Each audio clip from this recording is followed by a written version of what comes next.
Today's episode is brought to you by Mazars. SoundCartel.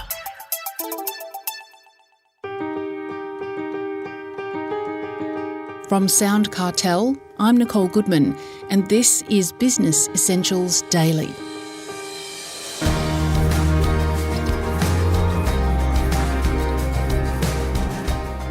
When we think about being safe at work, it's mainly around our physical well-being.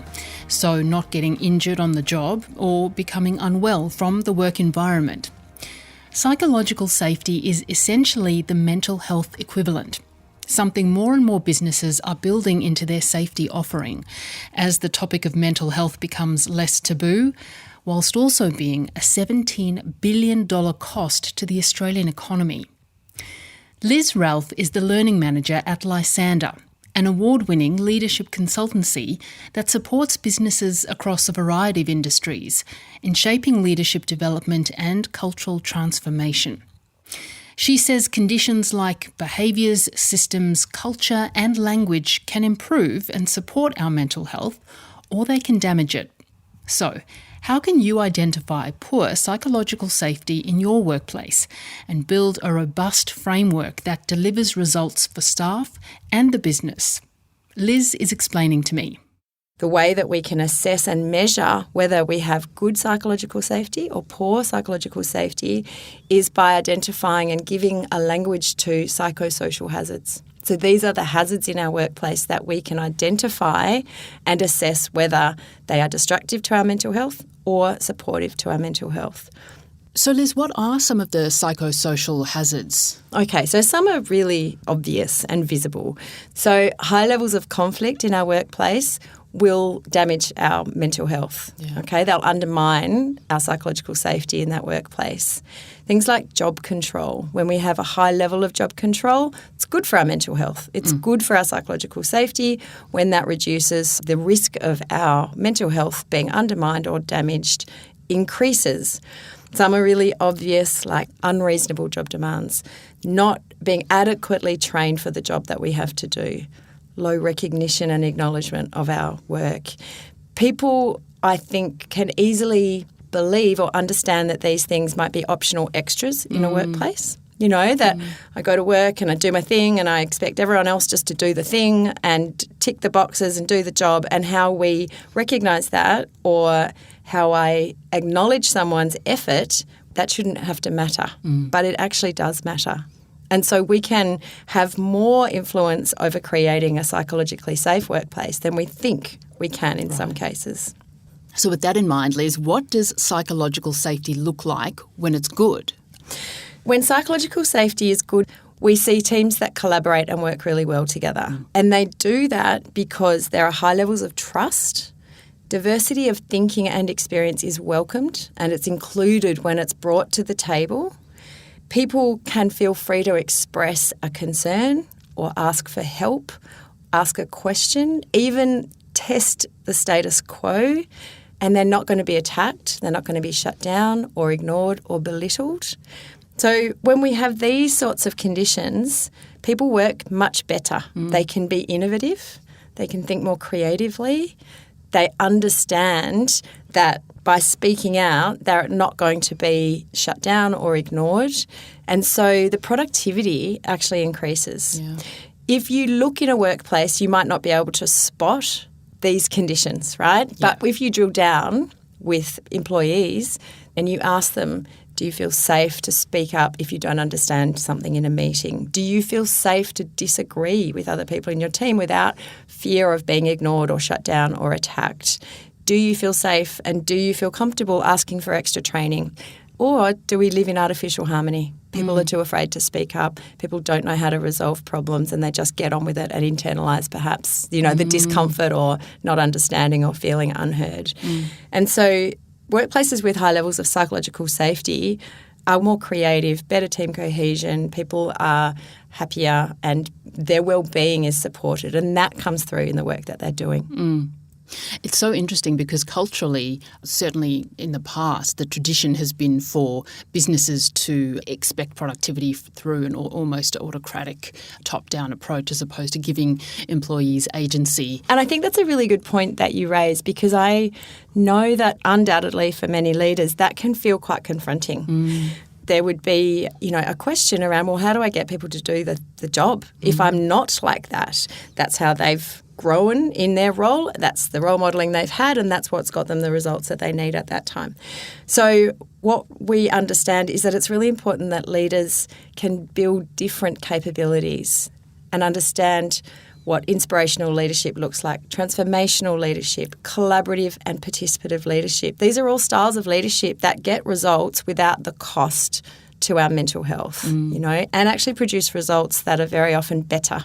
Decision making is better. Innovation is better. And so I think it can be confronting and it can sound really scary for some industries where they have these baked in leadership styles and the cultures and systems that are wrapped around those. But it's really important to understand that this is not about attacking or losing anything. It's about building the right skills and capabilities so that you can be inclusive, be participative in a way that is productive as well. The two are not mutually exclusive. Yeah. So it might sound obvious, but what does a workplace look like when psychological safety is not good? When it's not good, there's a lot of micromanagement. That's one thing. We will see high levels of conflict that are not well managed. They may occur in short bursts and then be ignored. And there's no resolution. There's no problem solving at the end of that conflict. Really obvious ones would be that bullying and harassment occur and no one calls it out. And potentially people don't always recognise it either. The victims will certainly recognise it. The perpetrators and the witnesses to that may not either, because again, it's culturally baked in. Teams do not collaborate well together. Perhaps we find the more dominant personalities are the decision makers, but they may not have the experience or the insights to be making the best decisions. So people are afraid to speak up. They may sit in artificial harmony because they're too afraid to question something or challenge something. So you'll see teams where people are quite quiet. They're just getting on with it, but there will be mistakes made and covered up. There will be decisions made that don't have the buy-in and the support of teams, but they'll go along and half-heartedly do the job anyway. Data-wise, there'll be high levels of attrition. There'll be potentially bullying and harassment claims. Mental injury claims will be high. If you do an employee engagement survey, you will find the results are poor. Employee engagement is low. Trust in leadership is low. The opportunities for development have been identified as low. And, there is very clear measures that we can take to assess the levels of psychological safety at an organisational level and, of course, at an individual level. High levels of burnout, high levels of anxiety and stress, people self-reporting poor work-life balance. We know that poor mental health costs $17 billion in Australia, cost to the economy. Wow. Now, that's not just a financial cost to a business. That's a community cost. It's a societal cost. These are costs that we can measure in dollars and we measure in the human cost. Well, Liz, final question. We know that culture setting comes from the top, but what is leadership's role when it comes to creating a psychologically safe space? Okay, it's a great question. I can't overstate the importance of leadership in creating a psychologically safe workplace. When we take a step back and we look at it from a bird's eye view, psychological safety in the workplace is a workplace responsibility. It's not an individual responsibility. And part of that is the leadership and the management around that workplace. So what leaders can do at the very least is educate themselves around the hazards and the risks to our psychological safety, okay? There's a lot of resources out there that you can educate yourself and understand what are psychosocial hazards. And then you apply them in your workplace and you take a really honest look at where those hazards exist. Then you commit to improving them, to reducing the risks, to addressing the psychosocial hazards. And as a leader or as a leadership team or as an employer in a small business, you make a commitment of resources to improve that safety. Now, that might mean leadership development. It might mean developing a culture strategy that has as its objectives an improved psychological safety, which means doing the tough work of self-awareness. How are we leading? What are the systems and processes in place that we can adjust and change and check to make sure they're not contributing to poor mental health? So there's work to be done.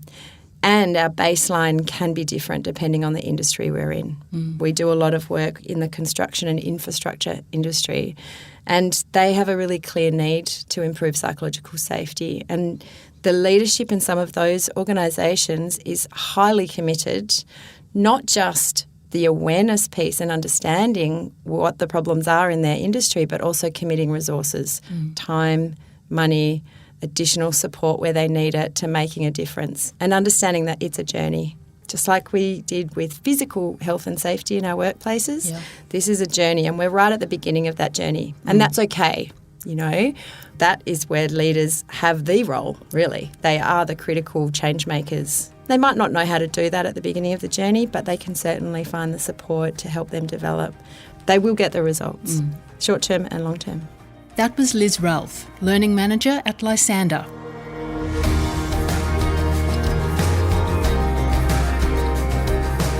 This episode of Business Essentials Daily is produced by the team at SoundCartel.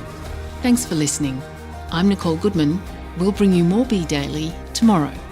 Follow at BE Daily Podcast across social media and head to bedaily.com.au for more from the Business Essentials Daily podcast. SoundCartel. This episode was brought to you by Mazars. To find out more, visit mazars.com.au. That's mazars.com.au.